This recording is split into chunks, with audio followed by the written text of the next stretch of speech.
नमस्कार, मैं यज्ञ सिंह ठाकुर। आप देख रहे हैं प्रतिदिन। कांग्रेस और भाजपा दोनों पार्टी से सिंधी समाज को टिकट नहीं देने से सिंधी समाज में भारी आक्रोश है। आज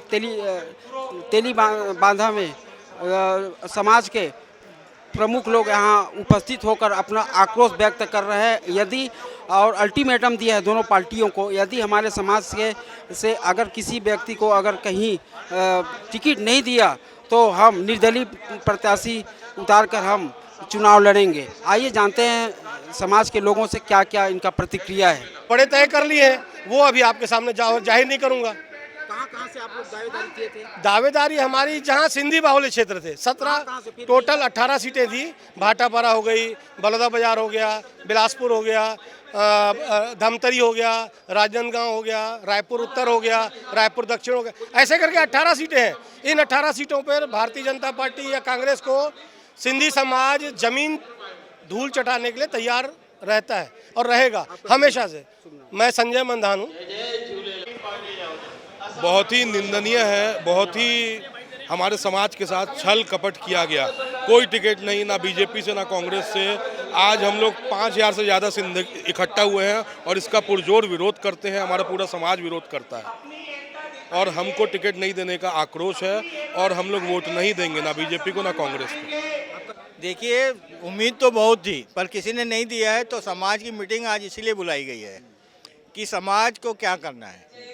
समाज जो चाहता है कि जो हमारे कैंडिडेट थे वो निर्दलीय लड़े, लेकिन पार्टी से अगर वो नहीं हटते हैं तो जो निर्दलीय हम जिन्होंने दूसरी पार्टी ने दिया है, आप पार्टी ने, हम उसका समर्थन करेंगे। तो यहाँ से कह रहे हैं कि निर्दलीय चुनाव लड़ेंगे। हाँ, वही तो बोल रहा हूँ। अगर वो दोनों कैंडिडेट जो बीजेपी से था, जो कांग्रेस से था, अगर वो लड़ना चाहते हैं निर्दलीय, तो पूरा समर्थन सिंधी समाज का उनको मिलेगा। कोई भी एक खड़ा करेंगे। आपका नाम बताइए। मैं जयचंद नवानी, देवेंद्र नगर। नहीं, रणनीति क्या है? रणनीति बहुत ही क्लियर है कि भाई जो भी हमको महत्व देगा हम उस पार्टी को सपोर्ट करेंगे। ठीक है, चलो कोई बीजेपी से कोई कांग्रेस से, उससे मतलब नहीं है, लेकिन जो सपोर्ट करेगा तो उसमें कोई बोल के नहीं करेगा। मेरा नाम विनोद टेकवानी। नहीं, देखिए, विरोध प्रदर्शन का जहाँ तक सवाल है, धरना प्रदर्शन और ये जो आंदोलन विरोध प्रदर्शन के होते हैं, हमारा समाज जो है इस तरीके की चीज़ों पे कभी विश्वास नहीं रखा। हम लोगों ने पार्टी लेवल पे बिल्कुल अपनी मांगे रखी हैं। जैसे दक्षिण की अगर बात कर दी जाए, मेरी पत्नी कविता ग्वालानी वहाँ से पार्षद रही हैं, मैंने दक्षिण से टिकट मांगी थी, अपील कमेटी की मेंबर रही हैं। धमतरी में हमारा समाज जो है स्ट्रांग है, वहाँ से हमने टिकट रखी, हमने अपनी मांगे रखी।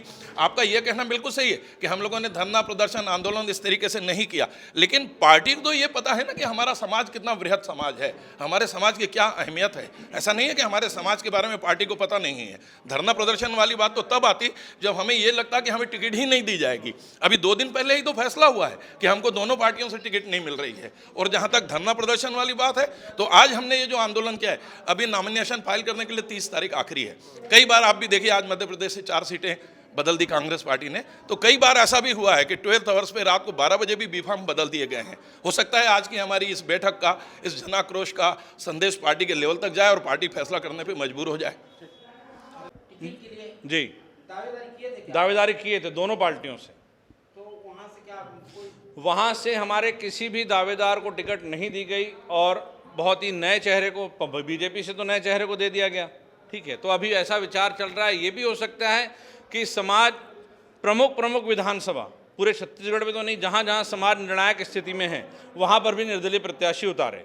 ऐसी संभावना है कि थोड़ी देर के बाद कितने सीटों में उतारेंगे? देखिए, 8 से 10 सीटें तो कम से कम ऐसी है जो छत्तीसगढ़ में हमारा समाज प्रभावित कर सकता है, लेकिन शुरुआत हम उत्तर विधानसभा से करेंगे। अगर पार्टियों ने हमारी बात नहीं सुनी तो इसके बाद फिर बाकी जगहों पर भी प्रत्याशी खड़े किए जाएंगे। मेरा नाम सुभाष बजाज, संस्थापक सिंधु एकता संघ। क्या आपके समाज के व्यक्ति यहाँ पर दावेदारी किए थे टिकट के लिए? जी बिल्कुल दावेदारी किए थे। अजीत कुकरेजा जी ने अपनी दावेदारी की थी उत्तर विधानसभा से। पूरा प्रयास किया। आज वो 2 बार के पार्षद रह चुके हैं, काबिल हैं, पढ़े लिखे हैं और समाज के बहुत अच्छे काम करने वाले लोग हैं वो। लेकिन उसके बाद भी न कांग्रेस न बीजेपी दोनों ने हमारे समाज को सम्मान नहीं किया। इस कारण इसका विरोध करती है समाज, दोनों पार्टियों का विरोध करती है और आगे हमारा समाज निर्दलीय उतारेगा और उसको जिता के लाएगा। आप देख रहे हो सिंधी समाज हजारों की संख्या में आज यहाँ इकट्ठे हुए हैं। इसका एक ही कारण है कि सिंधी समाज को, सिंधी वर्कर को, जो सिंधी कार्यकर्ता है कांग्रेस का, कहीं का नहीं छोड़ा उन्होंने। पिछले 20 साल से हम टिकट मांगते आ रहे हैं, लेकिन उन्होंने आज तक कोई ध्यान नहीं दिया। और उसके पहले मैं 1980 से कांग्रेस से जुड़ा हूँ, 40 साल हो गया, 43 साल हो गया।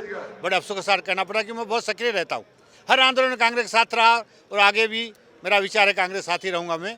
लेकिन कांग्रेस हमारे साथ अच्छा बर्ताव नहीं की, हमारे साथ अन्याय किया है और ऐसे अन्याय नहीं करना चाहिए कांग्रेस को। टिकट के लिए दावेदारी किए थे सर? बिल्कुल किए थे और उन्होंने कहीं का भी हमको कुछ समझा नहीं। आपको याद होगा मध्य प्रदेश में अभी लेटेस्ट 3 सिंधी समाज को कांग्रेस ने टिकट दी है और बदलाव किया, अभी 4 सीटों में उन्होंने बदलाव किया है। जहाँ जहाँ कैंडिडेट कमज़ोर थे, जहाँ जिनका विरोध था, उनको चेंज किया गया। हमें उम्मीद है कि यहाँ उन्हें चेंज करके कहीं ना कहीं सिंधी समाज को मौका देंगे। तो ये थे कांग्रेस और भाजपा से टिकट नहीं मिलने से सिंधी समाज के लोग काफ़ी नाराज़ हैं और उपेक्षित महसूस कर रहे हैं। और इनका साफ कहना है यदि कहीं हमको टिकट नहीं दिया हमारे समाज के एक भी दावेदार को, तो बिल्कुल इस पर हम निर्दलीय प्रत्याशी उतार कर चुनाव लड़ेंगे। कैमरामैन सोनकर के साथ मैं हूँ यज्ञ सिंह ठाकुर।